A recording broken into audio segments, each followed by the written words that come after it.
Questions without notice. Are there any questions? The member for Kooyong. Thank you, Mr Speaker. My question is to the Prime Minister. I refer to the comments of Kevin Bracken, President of the Victorian Trades Hall Council and member of the Port Melbourne branch of the Labor Party, that in relation to the terrorist attacks on the World Trade Centre on September the 11th, 2001, and I quote, "I believe the official story is a conspiracy theory that doesn't stand up to scientific scrutiny."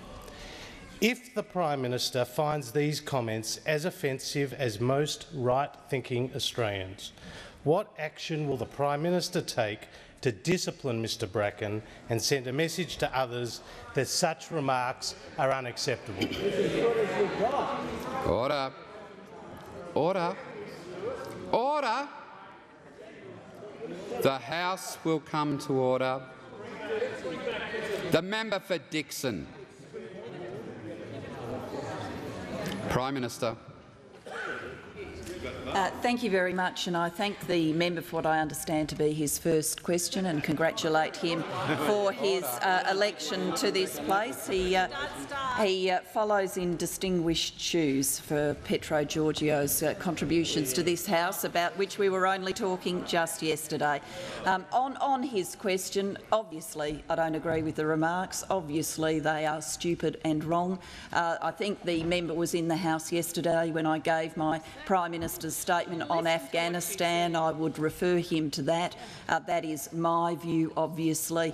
It is the view of the Labor Party. If the member wants to research our policy that goes through our national conferences and other places, then he will find that outlined our view about the conflict in Afghanistan and why Australia is there.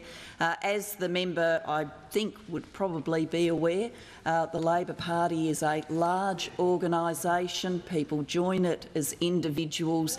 We don't dictate what people think. Neither does the Liberal Party, in my understanding. Prime Minister resume her seat. Order. Order. The House will come to order.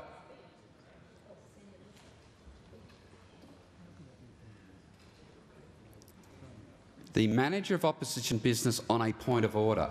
Mr Speaker, the Prime Minister was asked what action she would take to send a message. I'd ask you to bring her to that part of the question.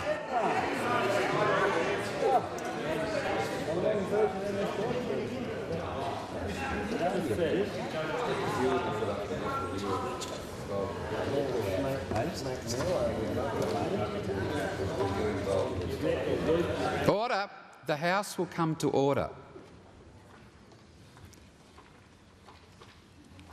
As has often been the case, what I'm about to say will set me aside from the rest of the House, because I simply say to the Manager of Opposition Business that, having learnt my lesson in the last parliament, I did not rule the question out of order on the basis that it would appear that in the last parliament there was a very broad interpretation of what interests the Prime Minister had in party political matters.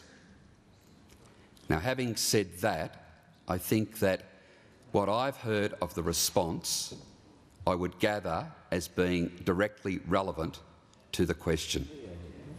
Again, I refer my remarks about the difference between a direct answer and direct relevance. The Prime Minister has the call.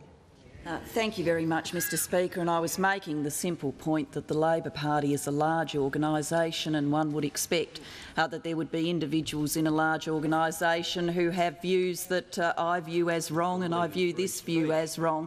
However, can I also say this? I think what the member is asking for, I'd ask him to contemplate the standard he's setting here. If it is the intention of the Leader of the Opposition to expel every individual from the Liberal Party who makes a stupid statement, I'll start sending him a weekly list, Mr Speaker. I'll start sending him a weekly list. And presumably mouthwashes right on the top of it now. Prime Minister will resume her seat. Prime Minister. The Prime Minister has concluded. The member for Greenway. Thank you, Mr Speaker.